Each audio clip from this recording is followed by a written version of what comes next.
Hi. This is a Conversations with Creatives podcast for Opus. We're currently exploring the relationship between artist and materials. And in this second episode, we'll be discussing the art essentials. Many of us strive to get into the zone, where we know our materials so well they seemingly move independently through our bodies. It's a passionate connection. We become vessels for a flow of creativity that streams between our tools and our work. One could say the more we master our materials, the easier it is to successfully communicate our vision. But it's not always that simple. The relationship between artist and art supplies is complex. Creative aims might shift, and sometimes the very tools we set out to command hinder our progression. But experimenting with different mediums and new ideas can open up new creative pathways, leading us towards unexpected and rewarding outcomes. West Coast Kwakwaka'wakw artist Rande Cook explores and combines traditional and contemporary styles, and in doing so, creates his own unique approach to Indigenous contemporary art. Incorporating science, culture, and his genuine passion for the well-being of old growth and Mother Earth, Cook examines the current world we live in while preserving ancestral stories through new mediums and materials. My name is Rande Cook. I think I just always have embraced being an artist right from day one. Graduating from high school, it was just kind of inevitable that this is what I was going to be doing. And I was going to go to art school. But instead, I ended up apprenticing under a master carver for 6 years. After that, I've always just kind of pushed as an artist, but also I was just kind of tied up in commercial art and working for galleries for 20 years. And I know some people would probably think, it's very successful when you've got a list of commissions lined up for a year and you're doing very well financially. I didn't feel very successful at all. I felt like I was just feeding the beast, and I wasn't even doing what I wanted to do anymore. It was more like, dictated by galleries and on and on. And so I just blew it all up, left all the galleries, went back to school, and started to focus more on, the work that I want to be doing. And what came through was the introduction to Suzanne Simard's research on tree communication. Where I started to look at her research and science, and I started to integrate science into my Indigenous philosophy. For years and years, trying to be a storyteller and trying to share, Indigenous stories from the Northwest Coast to an international audience was quite difficult. For one, there's a language barrier. But for other cultures to kind of really understand the significance of, say, origin stories and things like that, it was kind of very specific to me and my family. And I kind of thought, well, what's the point in even sharing those stories sometimes, like they're just so personal. So my breakthrough was actually using the language of science to kind of bring people together, where now I can create an art piece and use the language of science. For example, me and you may share, in these views around protecting old growth forest. And now I can present an art form to that language where you can look at it and say, oh, I know exactly what's happening through the ecology lens. And then you can take my artwork and share that language. And it can be spoken about internationally now in all different languages. And I kind of even believe, like, I don't really believe in appropriation with this work. So I would love to even see it evolve, where people start to look at it and say, oh, okay, like the origin is maybe the Northwest Coast. But if it's going to serve a purpose of protecting the planet, then I think, that's the overall goal. And I think that's more important to me. So that's kind of like what I got out of my master's was, really pushing. And it's been quite significant. Since then, I actually even started a Tree of Life team. And we get out into the forest every summer. We're just getting ready now. Actually, we leave on Sunday. And it's a group of scientists and artists. And we all get together. And really, it's just the artists observe, and we just kind of, listen to the scientists, and we, take part in their research, and then we try and amplify their message through our practice to try and bring more awareness. I'm really heavily focused on this work, and since then I opened up my own gallery even, and it's called Leaf Modern. And my gallery is now, it puts me in a position where I can now share artwork that other galleries previously wouldn't actually support. So now I can show works and do my own exhibitions and invest in myself, and draw more attention to the Tree of Life work, and then bring more communication, conversations, education, all of that into a space which is Indigenous led, around common themes. It's really about just eliminating the division amongst all things, and we're all coming together with one common goal, and it's that we care about making change, and it's about the planet. And if we can kind of set that example on an international stage to say, we are the movement of reconciliation. We are the people. We're all unified. We're all one. It doesn't matter what background, what you are, or what you believe in, or anything. Really it's about the needs of the planet right now. We need to make change. I started off because, like my own cultural values. So starting off with stories. Stories were always more important to me than the actual art form. So I looked at the art form in many different ways when I was studying, and I started off like flat designing, understanding the forms of the Northwest Coast. And then once you understand that language, essentially, then you can apply it to anything. The next step was really like carving, so totems and masks and things like that. But I kind of was always curious about pushing forward anyway. I kind of reached a point with the more work I was doing in the forest, I was feeling really conflicted, because it's like, we're consuming all of this wood and these trees are being cut down. And I did a totem pole for a client in the States, and it was a commercial sale. And I had to buy the log from industry. And I ended up just feeling awful. I was just like, I can't believe I just supported industry, gave them thousands and thousands of dollars for this log so I can carve a totem just to sell it for commercial value. So some people who really don't even care about, this and that could put it in their yard, and it really is just a symbol of wealth, essentially. I think that was a big part of like going back to school and kind of looking at that was, I acquired all of these different technical skills as an artist, carving. I'm a jeweler. I studied in Italy and in New York doing repose. And I feel like the technical aspect of being an artist is easy. You can acquire skills from anywhere, but it's really about your passion and the story you want to tell and how you want to connect with people. And I feel like that was really more of my core as an artist anyway. So it's easy for me to leave the technical aspect. I'm not really stuck on one thing. One moment I'm doing a canvas painting, the next moment I'm sculpting something from clay, the next moment, I'm making a piece of jewelry, and then I'll go and salvage a piece of wood in the forest. Instead of it rotting, I'll turn it into something beautiful. And I feel like that's the emotion I carry most of the time within my work. I just like creating. I'm a male. I don't know what it'll ever be like to give birth and experience that, but I think there's this kind of bliss you feel when you finish an art piece. And like I say, whether it's a painting or a sculpture or anything, it's the same feeling when you're finished it, and I'm not attached to my work either.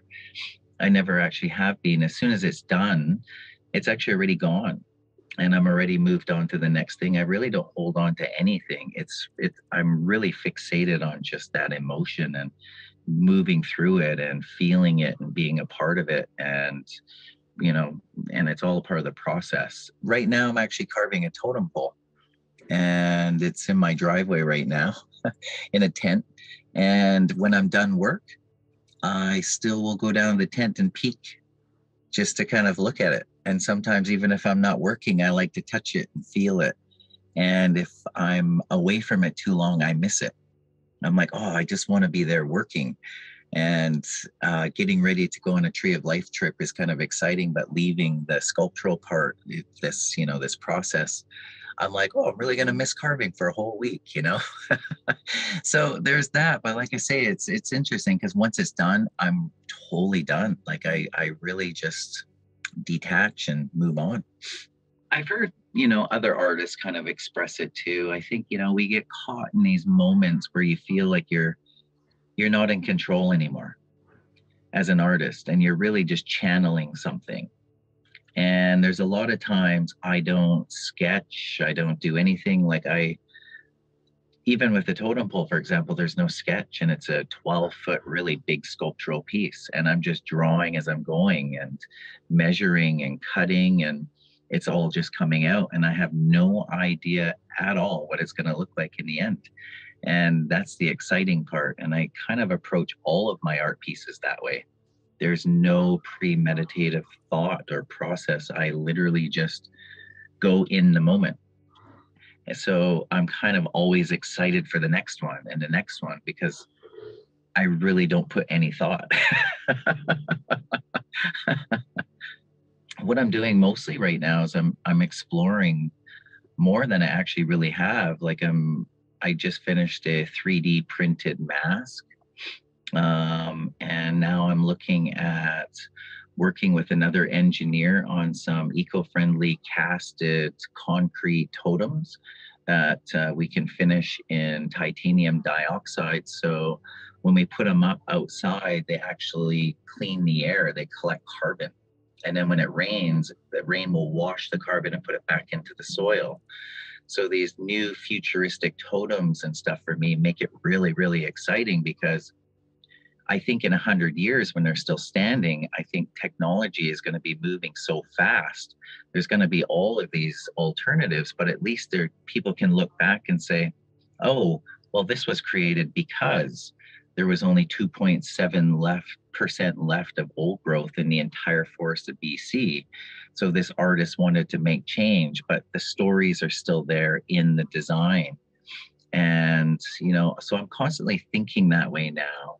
And it's becoming a new passion where I'm kind of excited. So like I say, I almost kind of look back at even like carving wood now as being primitive. Like, I don't know, there's something in me where I'm just like, it just doesn't make sense anymore to be even thinking that way, like when we're in this climate crisis. I'm kind of fixated on, new ideas and moving forward. I'll have 5 projects on the go at the same time.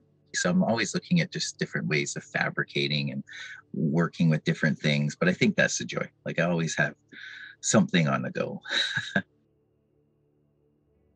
Alanna Sparanese is a self-taught, full-time artist with a passion to create. Her luminous works, often embedded with photographic materials, drawings, or writing, channel the connection between the human spirit and the natural world, whilst exploring the extraordinary in the ordinary. My name is Alanna Sparanese.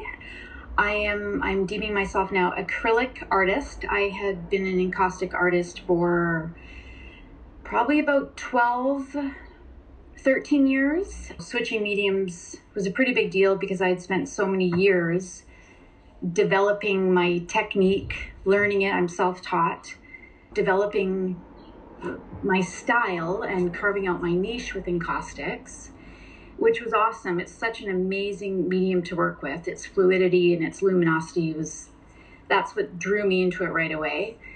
But then in the last couple years, I started to develop some health issues with my neck and my shoulder. And it was from my painting style with encaustics, as you're leaning over all the time to see how the wax is moving on the surface. Honestly, I was in denial. I didn't want to admit that this beautiful art practice that I had grown and just loved so much was causing me any sort of pain, but I couldn't deny it anymore. It kind of got to that point. And then these other things started to happen at the same time as having this big realization. COVID hit. Suddenly, galleries that I had my work in had closed for a period of time. And I had this big break presented to me my encaustic work wasn't in demand at that time just because the world went into sort of shutdown.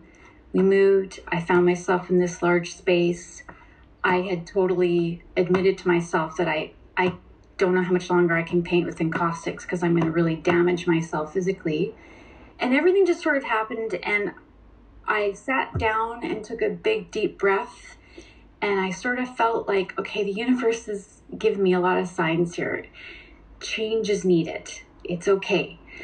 And so I did the change. I said I'm going to do my acrylics, and I hunkered down and I started painting them out, and it felt amazing standing in front of an easel painting, like my body was thanking me.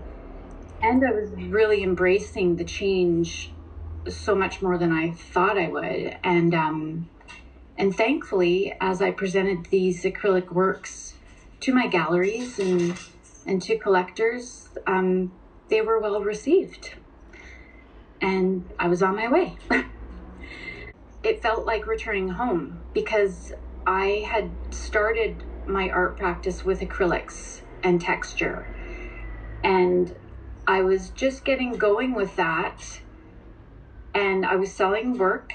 And then I literally found an encaustic piece. I saw a piece of encaustic art and was so emotionally moved by it that it just totally presented this new path to me that I couldn't deny I had to embark on. So that's what made me go to encaustics. But when I came recently back to acrylics, it honestly just felt like returning home. It felt like a welcome change to work with a different medium, and like working with texture, I love so much. I love the whole act of applying the texture and slathering it on, and how the effects that it can render on the substrate, you know, like you kind of never really know you're putting it on, but when you put the paint washes on there, it's like things come to life. I use lots of the texture paste from Golden, and I use large palette knives, rarely small ones. And I do like to paint on the birchwood cradle boards. I love painting on rigid substrates.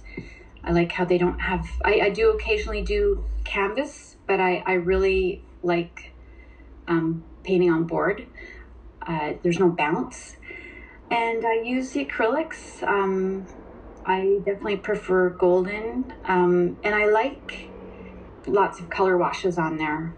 I paint a lot of trees, and I have about 25 little brushes in all various shapes and sizes. And, you know, they're my branches come out of those brushes. So, yeah, those are the main things that I don't know how my art would look if I didn't have those things. I start with GAC 100 because it's really good for sealing the wood. And I usually put about 3 layers of that on. It's kind of time consuming actually, just preparing my substrate. It's when I do get down to painting it, it's like, finally.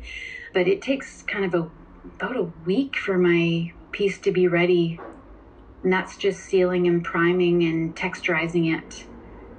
And then I prop it up on my easel and I start applying the first washes of color, you know, laying down value and stuff. And then I'm kind of on my way. I would say like 75% of the time I have an idea, and then there's 25% where I just need to get my studio and I just want to lose myself to the process, almost asking my canvas to lead me and guide me. It's mood related, right? So some days you're going in there and you're like, oh yeah, I know what I'm going to do. And other days you're like, no, please tell me, what are we doing? My crackle paste, you never know what the heck it's going to do. That's one of the joys, actually. That's one of the things. It's like Christmas in the morning when you go out there and look and see how it dried overnight, because it cracks to its own. Like you just never know what you're going to get. I've noticed that when you're working with something so much, you do get to know it. And I do know how I apply it can definitely affect the amount of crackle, the size of the crackle, and so on. So yeah, there's been times when I was thinking I might do this, and then I go in there and I look at the way it dried and what has presented itself, and I've been like, oh, okay, I was going to do like a color field, but no, I'm going to do a landscape on this because I'm seeing all these trees, like just from the way the crackle paste crackled. But I've used other ones. There's also, gosh, I can't remember what it's called, but it's almost mimics watercolor paper. That one I used it and I was like, whoa, this is a whole other ball game, because the way the color stuck to the material was so different. I'm so used to moving color. So yeah, I mean, there's so many to try, and I'm going to continue to explore, because just experimentation. I'm very much addicted to process, because I think it's important for artists to evolve and not be complacent or comfortable with, because you can work with something so much and then all of a sudden you've got it. It's like, okay, I know how this is going to turn out. That scares me a bit, because there, you have to have that element of surprise. The process has to be interesting. So I would just say be open to new materials and experimentation. Keep exploring and trying new things. I mean, I definitely try to do that in my own practice, and I will continue to do that because I think it's important to grow as an artist. Artist, illustrator, and graphic novelist Renee Nault is known for her vivid watercolour and ink illustrations. Growing up near the ocean, she was influenced by the languid weightlessness and bright colours of underwater landscapes. Later, she connected these ideas with the floating world of Japanese ukiyo-e prints, which she blends with a very personal edge, cryptic symbolism, and a dark sense of humour. I'm Renee Nault. Mostly I work with watercolor and ink, mostly doing comic books these days. Recently did the Handmaid's Tale adaptation with Margaret Atwood. I've got a few different brands of ink that I always have to have, black ink and some colored inks. And then for the watercolors, I have like very specific colors from different brands. So my kit is just a mess of different sizes of tubes of different brands, but always the specific colors from each brand. I've got a bunch of Daniel Smith, especially the granulating ones are really fun. A lot of my reds are from, I think, like Holbein. I got them in Japan. I've got some real cheap ones. There's like Van Gogh Vermilion is like, for some reason, the best vermilion I've found. And then I've got some opaque gouaches in here. I just have a certain way that I want each color to look. And since I use a lot of color straight out of the tube to have a really vibrant effect, it's really important that it looks exactly right and works exactly with all the other colors I have in my head.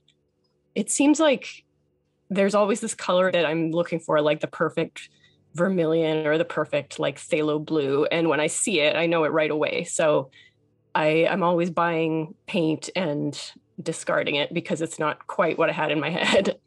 When you find exactly what you were imagining, it's such a good feeling. You feel like it's just coming naturally. You're not fighting with the materials. You're just like, you want to have the most direct stream between your brain and your paper. Recently, I got into these like transparent inks. I think they're supposed to be for illustration or animation. They're not light fast, unfortunately, but they're so transparent and so vivid that they really work well with the ink drawings that I do. It just sort of gave me the opportunity to try much brighter tones than I normally would, because they're so, sometimes if you go straight from the tube with watercolor, it's a little bit opaque and it will cover up the ink work that I do. So these transparent colors, I can just layer them on top of each other over and over, and you can still see the ink really clearly through them. It basically allows me to be really imaginative with color. So I can put in like a neon pink or something in a place where I never would have imagined putting it, because there's just that freedom to play with the colors. I try to keep it as spontaneous as possible because I feel that produces the most exciting work to look at. But of course, if I'm doing a project for a client, there's a lot of back and forth with the client about how exactly the picture is going to look, and they don't like to be too surprised. So unfortunately, I can't be that spontaneous with that. With my own work, I usually do like a little tiny thumbnail, like just a tiny little sketch to get the colors right and the values, and then go onto the paper completely blank. Recently, I've gotten into this one called, I think it's called Bao Hong. It's like known as the cheaper Chinese version of Arches. I actually find it a little bit better than Arches. It's really smooth, so it takes the ink really well, but it's also really absorbent for watercolor. I'm basically using it for everything now. Carbon black ink, it's a Japanese brand called Platinum, I think. That's like, I always have that in my kit forever. It's very black, it's very opaque, but it's not shiny when it dries down. It's very matte. It's just perfect, and it flows really beautifully through pens and ink and brushes. Daniel Smith watercolors, the granulating ones like Soda Light is a really great one. Really into these little safari pens now, the Lamy ones. I've got a whole bunch of those, so that's probably in my top 5. It's just so cool to have. I find that the lines that they produce are sort of fat and cartoony, and I really love that. Other than that, let's see, looking around my desk, basic quill pen with I have a couple different nibs that I use. Always have to have that. I think these P.H. Martin Hydrus inks are going to be like my favorite thing, because they are basically a happy medium between watercolor paint and the transparent inks that I was talking about. So yeah, those are my top ones. I tend to go for cheap brushes because I ruin them really quickly. I do have like some nice ones for doing my ink work, like the Winsor & Newton Series 7. And then I've also got a whole bunch of cheap ones that are from different brands. I really like to shop in Asia because they have a lot of weird brands and they're very cheap. So I get a lot of brushes there, bring them home, and proceed to wreck them. Everybody has a different process, and I remember being in school and trying to use the materials that my teachers would insist we use. And it was just always such a fight because, everybody has different, even like sensory experiences of using the materials. Like, for example, I really don't like scratchiness in my materials, like charcoal and stuff scratching over rough paper really like gets my hackles up. So I feel like you have to kind of like try everything and figure out what feels good, like physically, to work with. It's really important to me to experiment with new materials because I feel like my art is going to become stagnant if I just get into one way of working. So I'm always buying things and trying them out. And unfortunately, I have like drawers and drawers full of stuff that I don't use anymore. But I feel like it's still a valuable process because when you find something, it can change your way of working and it can open up whole new doors of creativity and make it easier to express that thing that in your imagination that you're always trying to express. I'd like to thank Rande, Alanna and Renee for taking time out of their busy schedules to talk with me. I hope you've enjoyed their insight and are inspired to experiment and push your creativity further. Next month, I'll be speaking with artists from this year's Eastside Culture Crawl, discovering more about their relationship between art and materials. Till then, thanks for listening.